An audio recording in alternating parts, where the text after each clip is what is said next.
অঙ্গ এবং সহযোগী সংগঠনের সভাপতি, সাধারণ সম্পাদক অথবা আহ্বায়ক, সদস্য সচিব এবং ঢাকা মহানগর উত্তর এবং দক্ষিণ বিএনপির আহ্বায়ক ও সদস্য সচিব বৃন্দ উপস্থিত ছিলেন। আরো কিছু গুরুত্বপূর্ণ নেতা এখানে উপস্থিত ছিলেন। বন্ধুরা আমার, আপনারা জানেন দেশের ক্রান্তিকাল, ঘন তমসা এবং নৈরাজ্যকর নীরবতার মধ্যে মানুষের প্রত্যাশা যখন একটি নেতৃত্বের, মানুষের প্রত্যাশা যখন একটি কণ্ঠের, আওয়াজের, ঠিক সেই মুহূর্তে একজন মেজর সেই সময়ের গোটা জাতিকে তিনি যে উদ্বুদ্ধ করেছিলেন, তিনি যে দিক নির্দেশনা দিয়েছিলেন এবং মুক্তিযুদ্ধের দিশারি হয়ে সেদিন স্বাধীনতার ঘোষণা দিয়েছিলেন, তিনি সেদিনের সেই মেজর জিয়া। আমাদের মহান অবিস্মরণীয় স্বাধীনতা সংগ্রাম, স্বাধীনতা যুদ্ধের এবং স্বাধীনতার ঘোষক শহীদ রাষ্ট্রপতি জিয়াউর রহমান তার ৪৩তম শাহাদাত বার্ষিকী। বন্ধুরা, এই সেই মহান রাষ্ট্রনায়ক, তিনি শুধু একটি সেই ঘোষণার মধ্যে একটি জাতির আশা আকাঙ্ক্ষা এবং তার ভবিষ্যৎ মানের শক্তি সেখানে নিহিত ছিল। পরবর্তী পর্যায়ে আবার একটি ক্রান্তিকাল, আবার একটি দুর্যোগ, এত রক্তস্রোতের মধ্যে দিয়ে অর্জিত আমাদের স্বাধীনতাকে নিয়ে যখন তৎকালীন ক্ষমতাসীন দল ছিনিমিনি খেলছিল, ঠিক তার অব্যবহিত পরেই ৭ই নভেম্বর একদিকে জনতা, আরেকদিকে সাধারণ সিপাহী যৌথ কল্লোলের মধ্যে দিয়ে অভিষিক্ত হয়েছিলেন নেতৃত্বে। তারপর আমাদের হারিয়ে যাওয়া গণতন্ত্র, আমাদের হারিয়ে যাওয়া কথা বলা, সমস্ত কিছু নিশ্চিত করেছিলেন যে ব্যক্তি, তার নাম শহীদ রাষ্ট্রপতি জিয়াউর রহমান। ৪৫তম এই শাহাদাত বার্ষিকী নিয়েই আজকের এই আলোচনা। এই আলোচনা আমাদের আজকের যৌথ সভায় আমাদের অঙ্গ সংগঠন, সহযোগী সংগঠন এবং জাতীয় পর্যায়ের গুরুত্বপূর্ণ নেতৃবৃন্দ তারা বক্তব্য রেখেছেন এবং বক্তব্য শেষে কিছু গুরুত্বপূর্ণ সিদ্ধান্ত হয়েছেন। এই বিষয়গুলি এখন সবিস্তারে আপনাদের সামনে উপস্থাপন করবেন দলের সংগ্রামী মহাসচিব, সদ্য কারামুক্ত জননেতা এবং বারবার এই স্বৈরাচারের হয়ে গেছে সময় চলেছে জননেতা মির্জা আজকের এই যৌথ সভার সভাপতি এখন আপনাদের সামনে বক্তব্য রাখবেন। বিসমিল্লাহির রহমানির রহিম। প্রিয় সাংবাদিক বন্ধুরা, আসসালামু আলাইকুম। বাংলাদেশের স্বাধীনতা যুদ্ধের ঘোষক, স্বাধীনতার ঘোষক শহীদ প্রেসিডেন্ট জিয়াউর রহমান বহুদলীয় গণতন্ত্রের যিনি পুনঃপ্রবর্তক এবং আধুনিক যে বাংলাদেশ, সেই বাংলাদেশের স্থপতি শহীদ প্রেসিডেন্ট জিয়াউর রহমানের ৪৩তম শাহাদাত বার্ষিকী উপলক্ষে আমরা আজকে এই যৌথ সভা অনুষ্ঠান করেছি।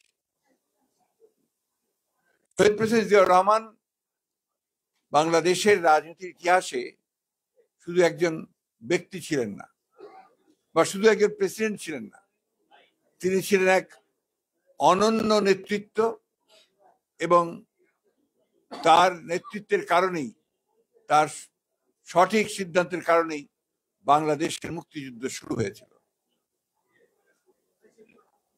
এই ক্ষণজন্মা মানুষটি তার জীবনের অতি অল্প সময়ের মধ্যে, যে কদিন তিনি রাজনীতি করার সুযোগ পেয়েছেন,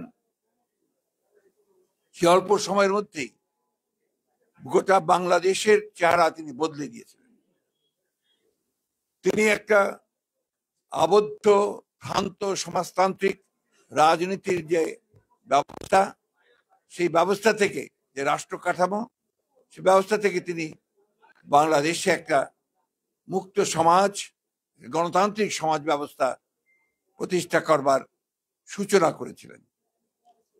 শহীদ প্রেসিডেন্ট জিয়াউর রহমান এই অল্প সময়ের মধ্যে যে অর্থনীতি, একটা বদ্ধ অর্থনীতি ছিল, তার কিছুদিন আগেই আওয়ামী সরকারের আমলে দুর্ভিক্ষ হয়েছিল এবং অভাব অনটন দুর্নীতি চরম পর্যায়ে গিয়েছিল, সেইখান থেকে তিনি বাংলাদেশকে টেনে তুলেছিলেন ওই অল্প সময়ের মধ্যেই প্রতিশ্রুতিশীল সম্ভাবনাময় অর্থনীতি হিসাবে।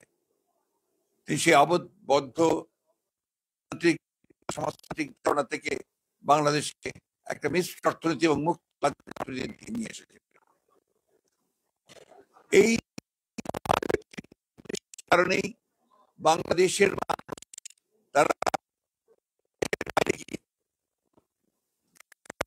তারা দেশে তাদের উপার্জন করে সেটা পাঠাতে শুরু করেছিল। এই দূরদৃষ্টি সম্পন্ন নেতার তার দূরদৃষ্টির কারণেই এই দেশে গার্মেন্টস যে শিল্প, সেই শিল্পের সূচনা হয়েছিল। শিক্ষা খাতে, স্বাস্থ্য খাতে, একই সঙ্গে কৃষি ও শিল্প খাতে একটা বিপ্লব শুরু হয়েছিল। মাত্র 3.5 বছরে তিনি এই বিপ্লব সূচনা করেছিলেন এবং তার ফল পেয়েছিলেন। যে দেশটিকে বলা হতো তলাবিহীন জুড়ি, সেই দেশটি এখন একটি তার নেতৃত্বের কারণে আজকে একটা সম্ভাবনাময় দেশের সামনে দেশ রাষ্ট্রে পরিণত হওয়ার সেই সুযোগ সৃষ্টি হয়েছে। তার শাহাদাতকে আমরা কখনোই খাটো করে দেখতে পারি না বা একটা সাধারণ ঘটনা মনে করি না। একটা গভীর চক্রান্তে বাংলাদেশকে সম্পূর্ণভাবে একটা পরনির্ভরশীল নেতৃত্ব সৃষ্টি করার কারণেই সেদিন সেই মহান ন্যাশনালিস্ট লিডার, জাতীয়তাবাদী নেতা, যিনি মাথা উঁচু করে বাংলাদেশের মানুষকে দাঁড়াবার অনুপ্রাণিত করেছিলেন, দাঁড়ানোর সুযোগ করে দিয়েছিলেন, সেই নেতা শহীদ জিয়া রহমানকে হত্যার মধ্য দিয়ে তারা সেই সম্ভাবনাকে বিনষ্ট করেছে। আমাদের ভুলে গেলে চলবে না যে শহীদ প্রেসিডেন্ট জিয়া রহমান তার শাসনামলে তিনি প্রথম মধ্যপ্রাচ্যের সঙ্গে সেই সম্পর্ককে সুদৃঢ় করেন।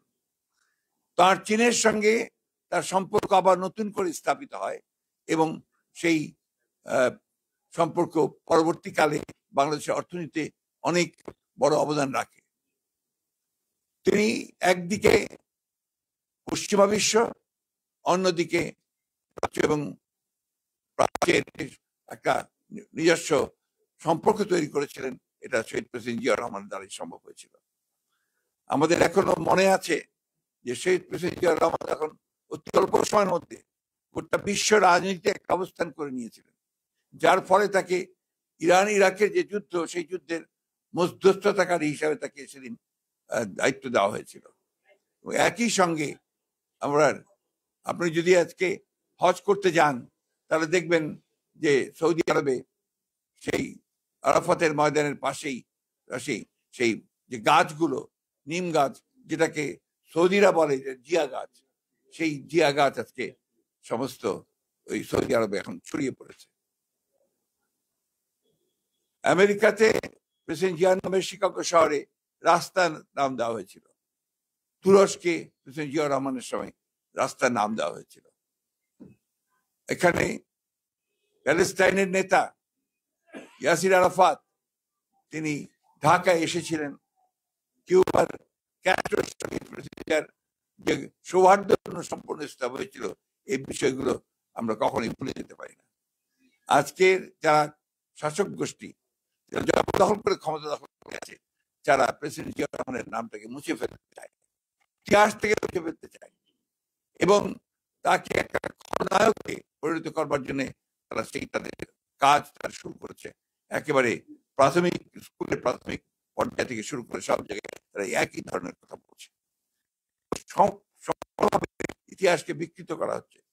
কয়েকদিন আগে আওয়ামী লীগের সাধারণ সম্পাদক তিনি বলেছেন জিয়াউর রহমান নাকি বাকশালে যোগ দিয়েছিলেন। এটা উনি পুরোপুরি ভাবে একটা সত্যের অপলাপ করেছেন।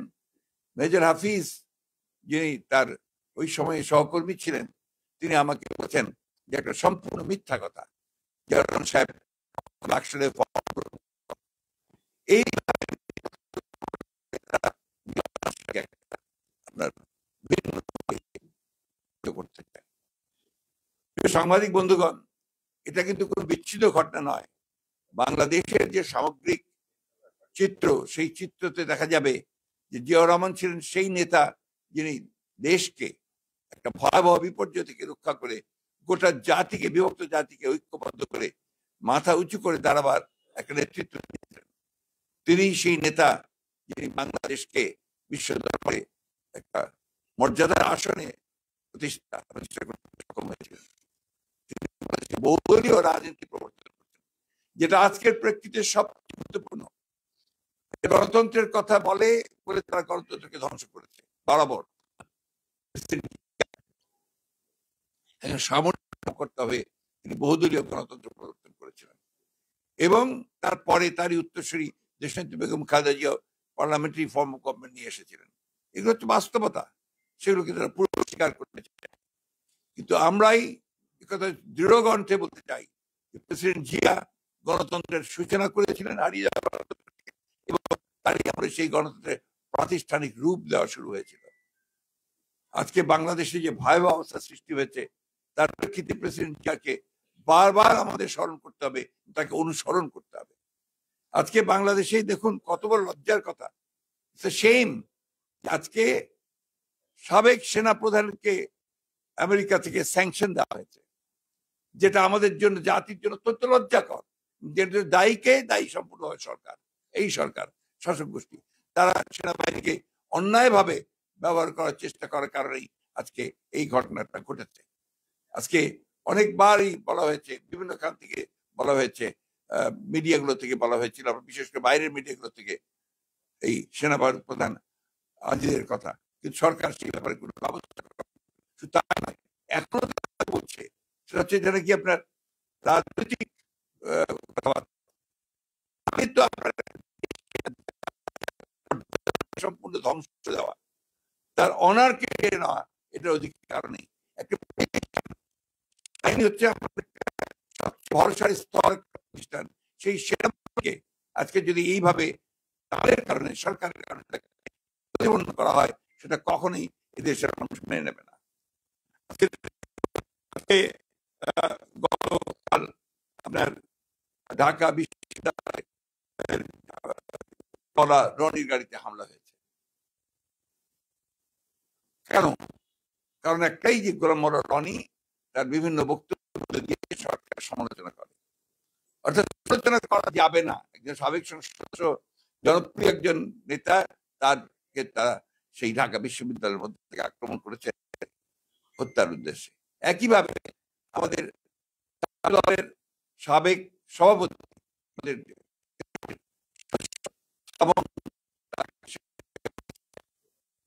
সন্ত্রাসীরা আক্রমণ করেছে, নির্মম ভাবে তাকে চাপাতি দিয়ে তাকে আক্রমণ করেছে, কুপিয়েছে। এই যে ভয়াবহ একটা অবস্থা, এই অবস্থা তারা সারা দেশে বহাল রেখেছে। এবং এই যে ভয় ভীতি দেখানো, শুধু তাই নয়, আমি এর আগেও বহুবার বলেছি, তারা রাষ্ট্রযন্ত্রকে ব্যবহার করছে। এই রাষ্ট্রযন্ত্রকে ব্যবহার করেই তারা তাদের এই যে ত্রাসের রাজত্ব সৃষ্টি করে ক্ষমতাকে কুক্ষিগত করা, এই কাজটা তারা করে যাচ্ছে। আমাদের নেতা শহীদ প্রেসিডেন্ট জিয়াউর রহমান গণতন্ত্রকে বহুমুখী করেছিলেন, মাল্টিল্যাটারাল ডেমোক্রেসি নিয়ে এসেছিলেন। আর তারা কি করেছে? তারা একদলীয় শাসন ব্যবস্থা, বাকশাল প্রতিষ্ঠা করেছিল। এই বাকশাল প্রতিষ্ঠা করে তারা একটা ব্যক্তি এবং দলের রাজত্ব সারা জীবনের জন্য সৃষ্টি করার চেষ্টা করেছিল। এখন আবার নতুন ভাবে সেই চেষ্টাটাই করে যাচ্ছে। তাই আমি প্রিয় সাংবাদিক ভাইদেরকে অনুরোধ করব যে এই শাহাদাত বার্ষিকীর যে আমাদের কর্মসূচিগুলো আমরা নেব, সেই কর্মসূচিগুলো যেন আমাদের সঠিকভাবে জনগণের কাছে আপনারা পৌঁছে দেওয়ার ব্যবস্থা করতে পারেন, আমি সেই অনুরোধ আপনাদেরকে করব। একই সঙ্গে এই অনুরোধ করব যে জনগণকে তার অধিকার আদায়ের ক্ষেত্রে তাকে আবার সচেতন হওয়ার জন্য দয়া করে তাদের ভূমিকা পালন করবেন, জনগণের কাছে এই পৌঁছে দেন। এখন আমরা এই শাহাদাত বার্ষিকী উপলক্ষে আমরা 15 দিনের কর্মসূচি গ্রহণ করেছি। এই 15 দিনের কর্মসূচিতে অঙ্গ সংগঠন গুলো, সহযোগী সংগঠন গুলো, তারা তাদের কর্মসূচি নির্ধারণ করে আপনাদেরকে পরে জানিয়ে দেওয়া হবে। একই সঙ্গে বিভাগে, প্রত্যেকটি বিভাগে আপনার কর্মসূচি নেওয়া হবে, জেলাগুলোতে কর্মসূচি হবে, উপজেলাগুলোতে কর্মসূচি গ্রহণ করা হবে। সেইভাবেই আমরা এখানে আলোচনা হয়েছে এবং সেই সিদ্ধান্ত হয়েছে, এবং সেটা হবে আপনার আমাদের 28 তারিখ থেকে 28শে মে থেকে 11ই জুন পর্যন্ত। এর মধ্যে আমাদের সবচেয়ে 30 তারিখে, অর্থাৎ আপনার শাহাদাত বার্ষিকী, যে শাহাদাত দিবস, সেই দিনটিতে আমাদের যেটা কর্মসূচি থাকে সেটা হচ্ছে আপনার শহীদ প্রেসিডেন্ট জিয়াউর রহমানের মাজার জিয়ারত, এবং ওদিন আর কি থাকবে 30 তারিখে সকালে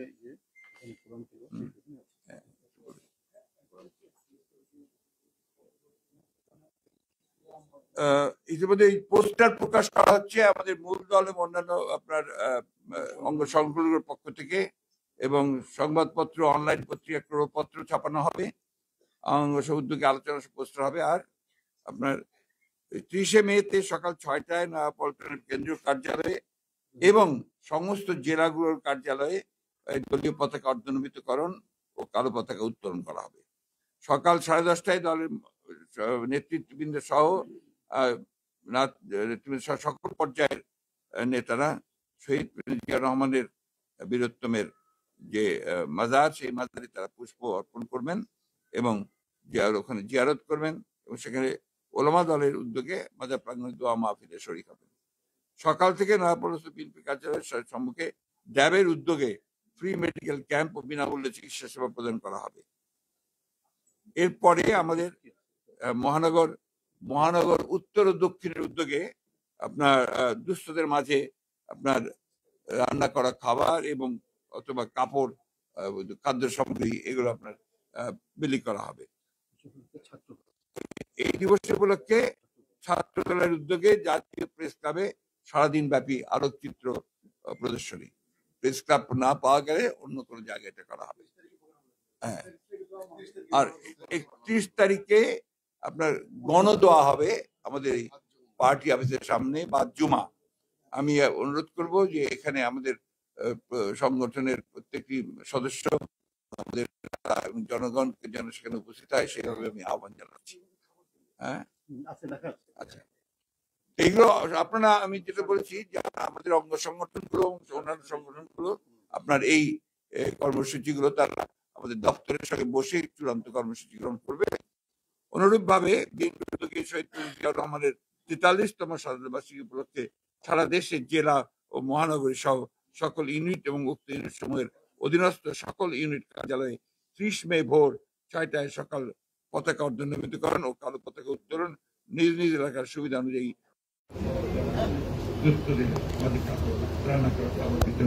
কর্মসূচি পালন করা হবে। এবং 29 তারিখে আমাদের কেন্দ্রীয় আলোচনা সভা ইঞ্জিনিয়ার্স ইনস্টিটিউটে। ধন্যবাদ।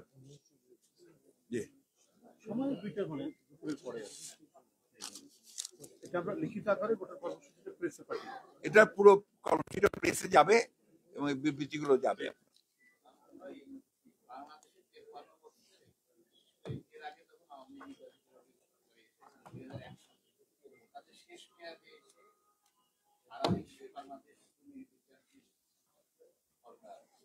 হয়েছিল, জি।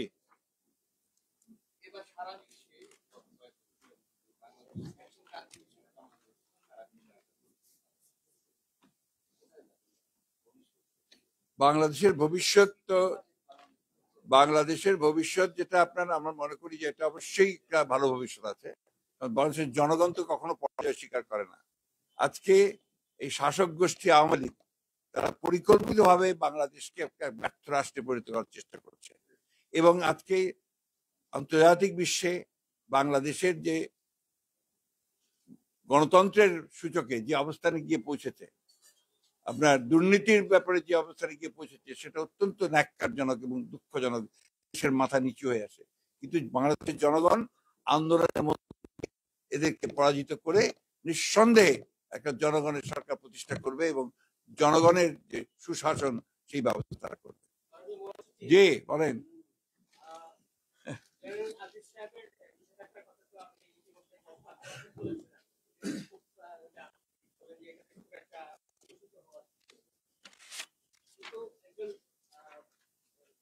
সাবেক সেনাপ্রধান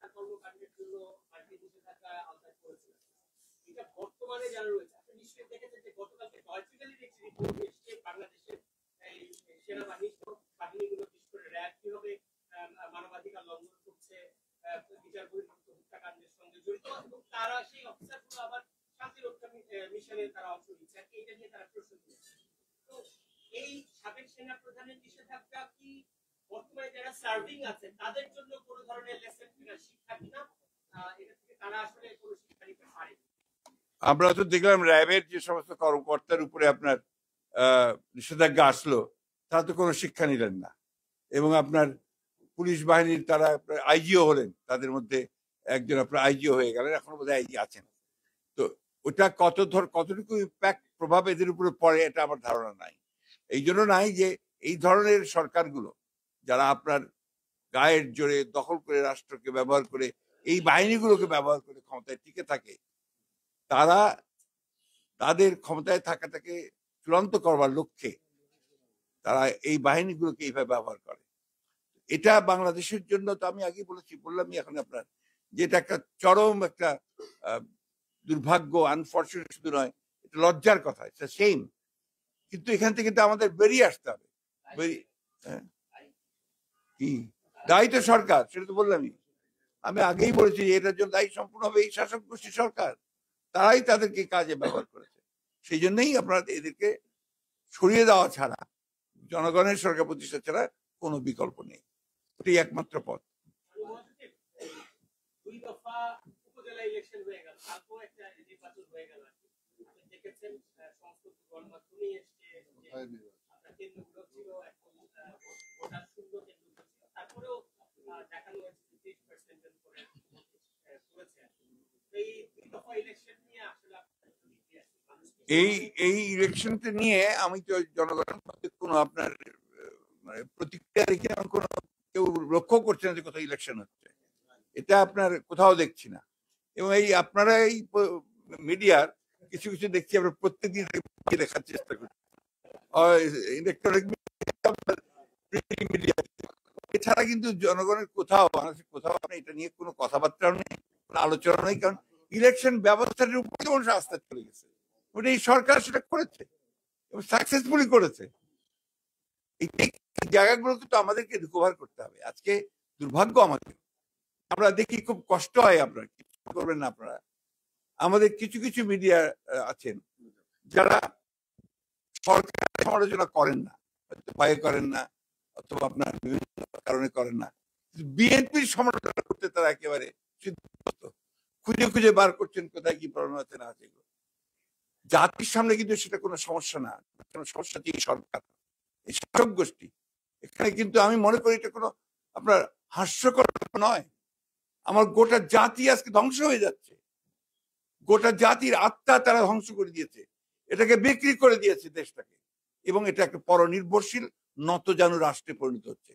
আজকে গোটা জাতিকে তারা, আপনি খুব ভালো করে জানেন যে কিভাবে ঋণের বোঝা চাপিয়ে দেওয়া হয়েছে। আজকে তাদের তথাকথিত উন্নয়নের নামে গোটা মানুষদের উপরে যে ঋণের বোঝা চাপানো হচ্ছে, জিনিসপত্রের দাম যে বাড়ছে তাদের ব্যর্থতার কারণে, মানুষ যাবে কোথায়? এবং এইটা আপনার আলটিমেটলি যেটা হতে হবে সেটা হচ্ছে যে এই দেশের মানুষ অবশ্যই রুখে দাঁড়াবে, এটার কোনো বিকল্প নাই। ঠিক আছে, থ্যাংক ইউ।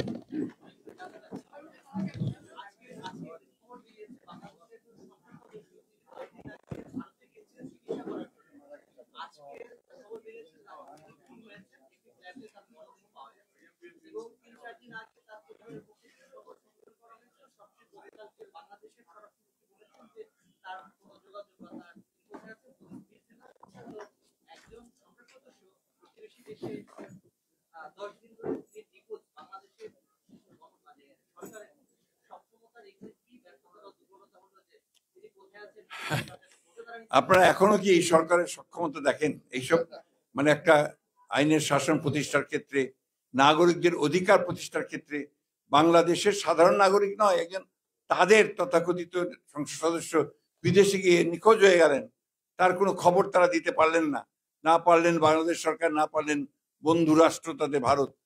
তো আমরা কি মনে করব যে এটার একমাত্র লক্ষ্য হচ্ছে দুর্নীতি করা, টাকার পাহাড় তৈরি করা, বিদেশে পাঠানো? ওইটারই কোনো ঘটনা কিনা এটা আমরা জানি না আর কি। ঠিক আছে,